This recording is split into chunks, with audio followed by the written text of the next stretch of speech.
So you want to be an esthetician?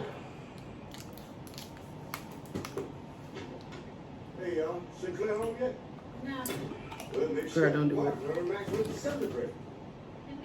Girl, don't do it. No, I'm just playing.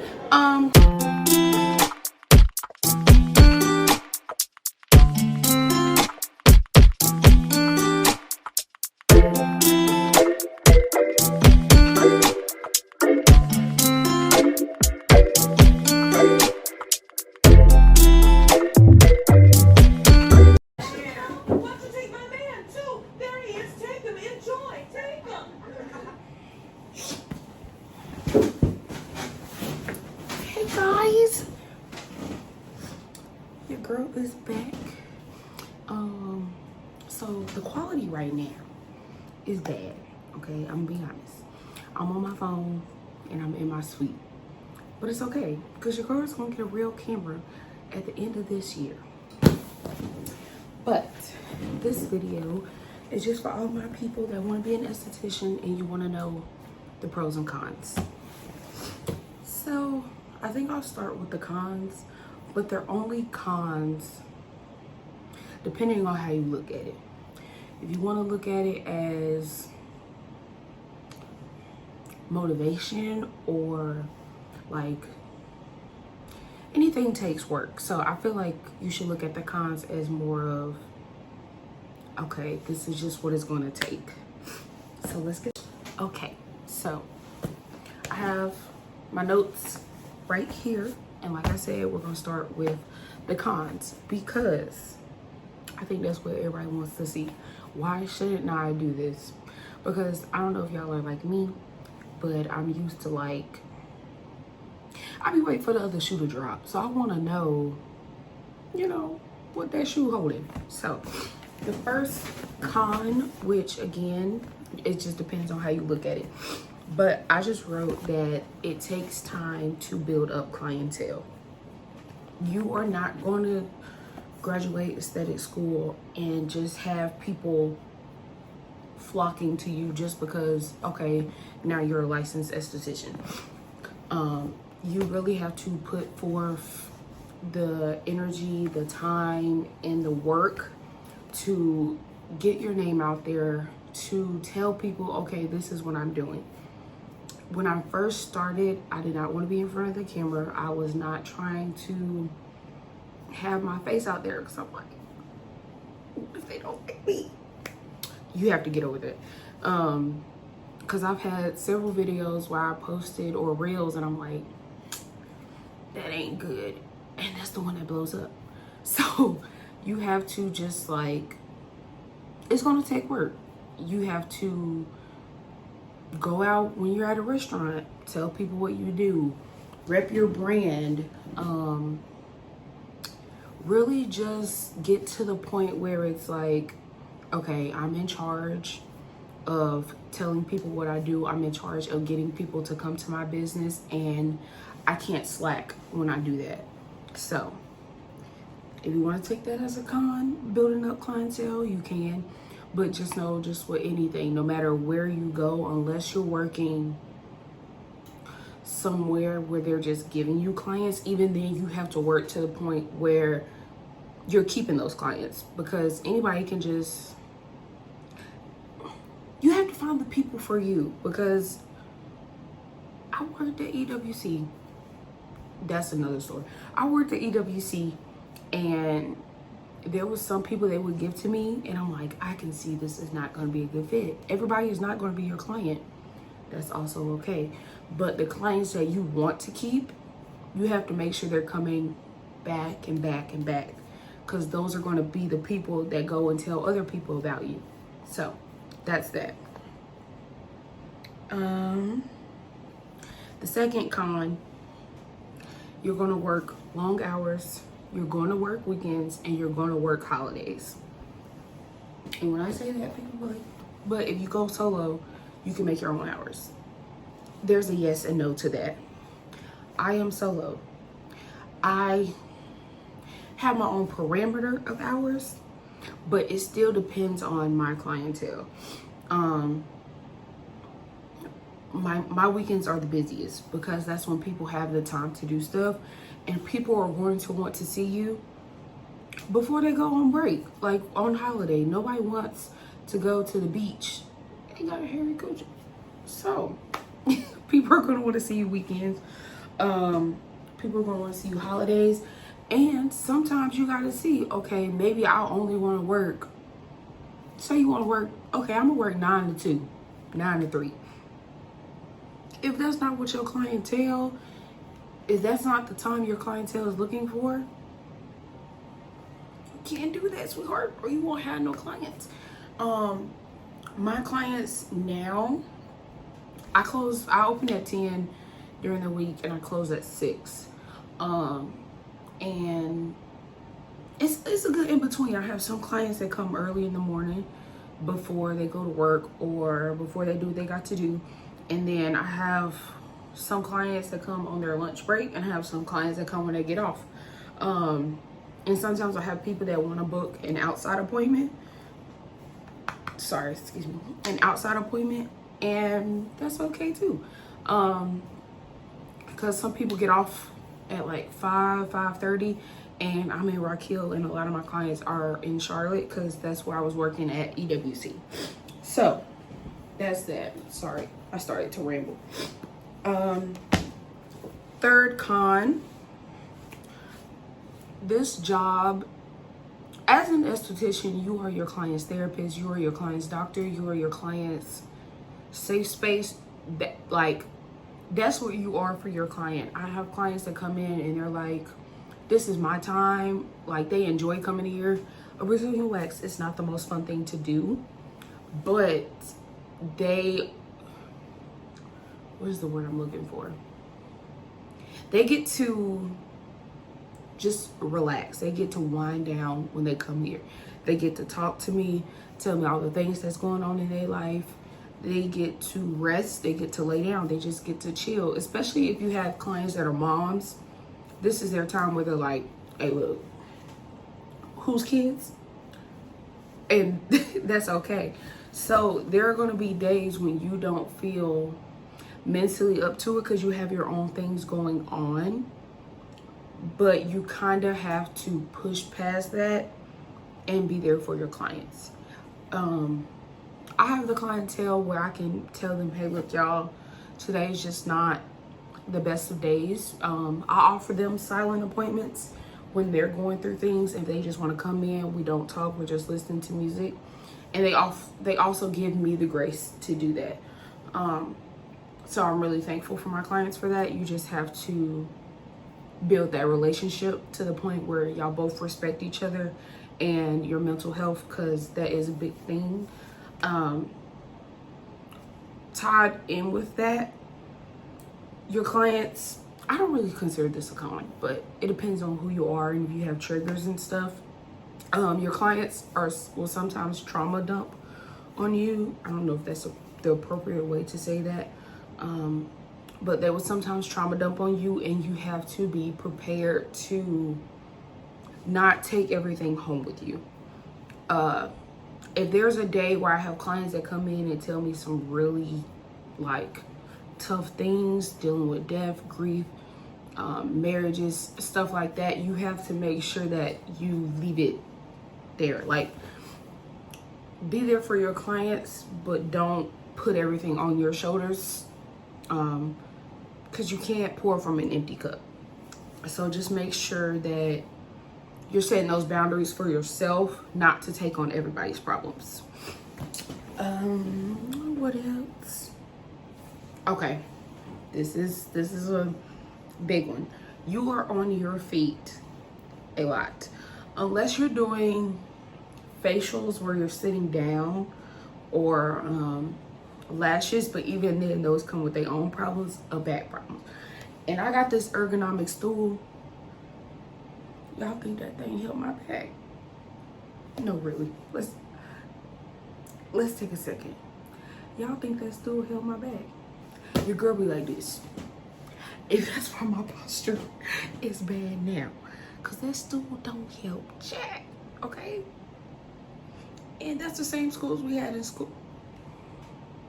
those are the same stools we had in school, is what I wanted to say. It just didn't come out. Those are the same stools we had in school.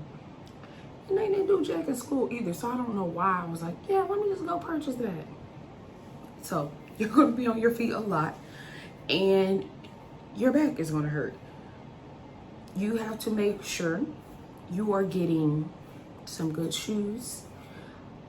Don't be like me and wear Crocs and sandals. And I go home and I'm like, oh my God. So, good shoes. You want to make sure that you are taking rest because you're going to need it. Also, if you're an esthetician, you know we use our hands for everything. Get your hands insured. I got mine insured. Just in case, because if something happened to my hands, maybe I ain't got no job. So, make sure that you're taking care of your body, taking vitamins, getting massages, doing whatever you gotta do. I can also do a video on different hand massage and stretching techniques that we were taught in school to help you out. Also, get you a wrist brace and wear it at night. Because a lot of estheticians end up with carpal tunnel. What's the other one? Start with an A.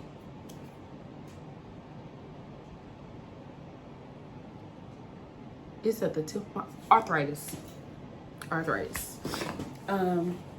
So that's that.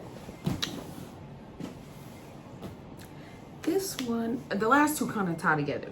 So it takes money to make money and continuing education. As an esthetician, we have to take continuing education.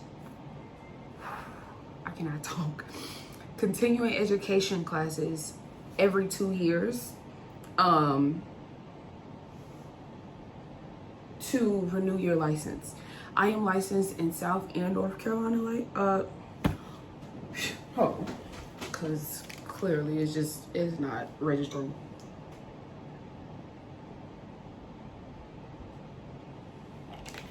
Okay. I am licensed in South and North Carolina. Their hours are different. With some of the courses, you can transfer the hours for both licenses, but the hours are different. South Carolina was just changed to we only need 4 hours. Before it was 12 every 2 years. And North Carolina, I believe, is 8. I don't know if they changed it, but it was 8 last go around.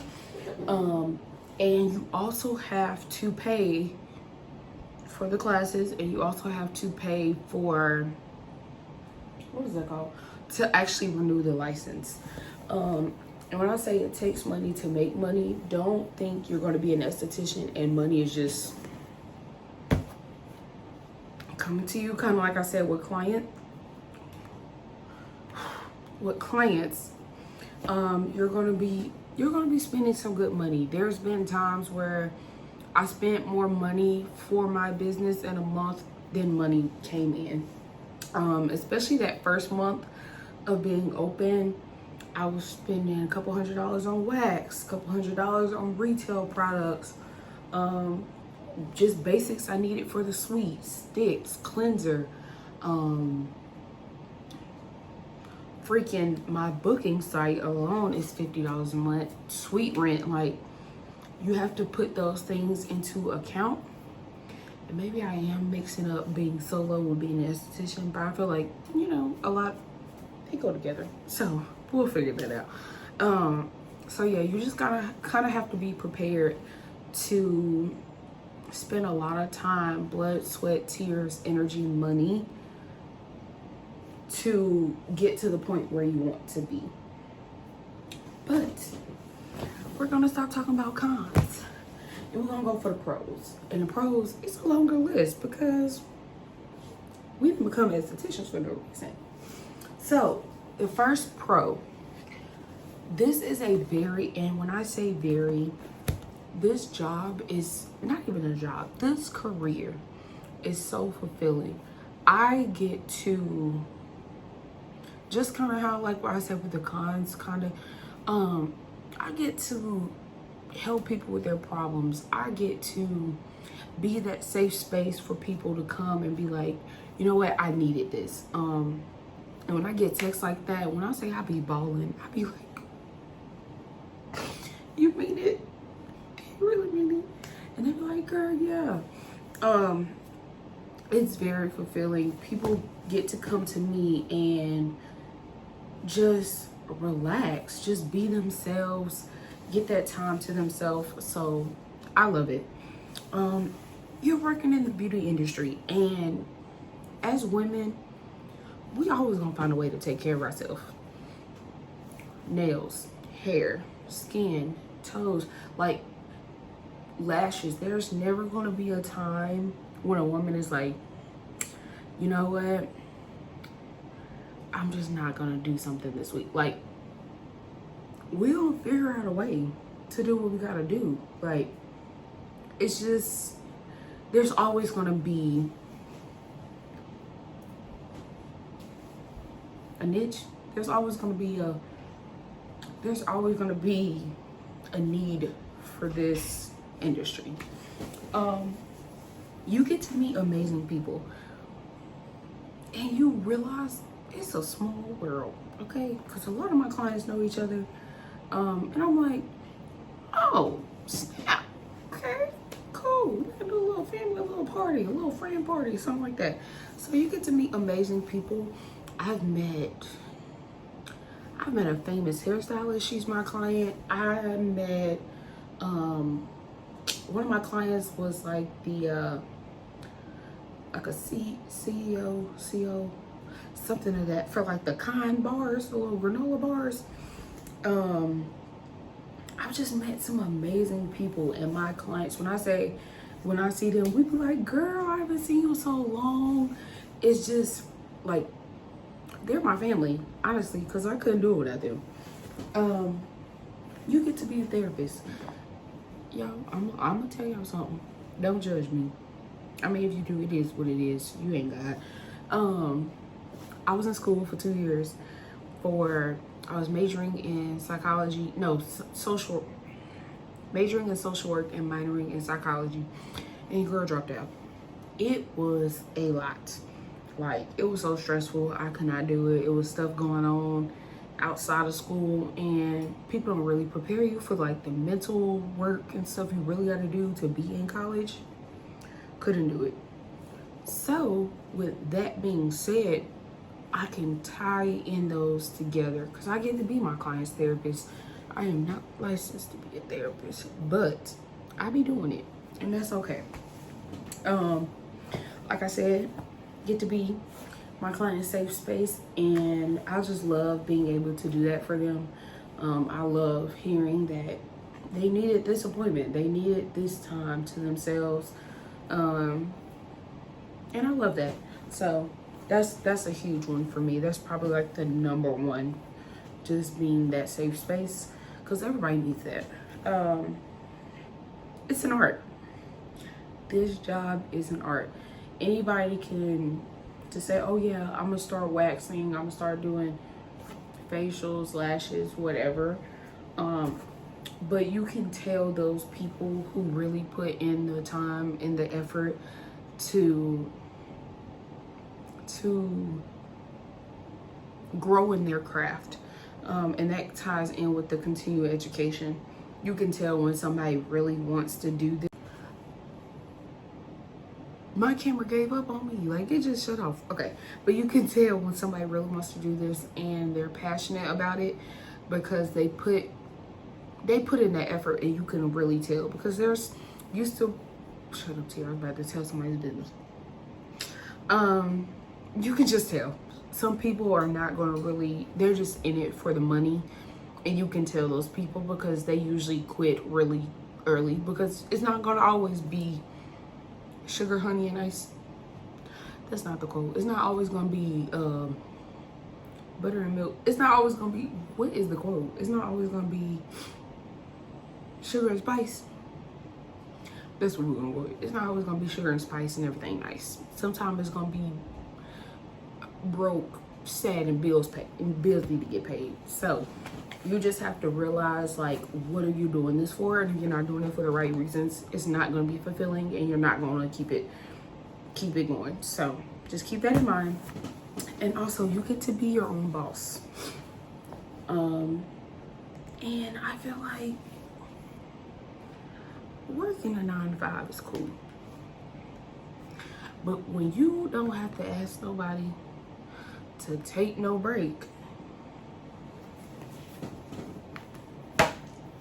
I'm going on vacation and you just out.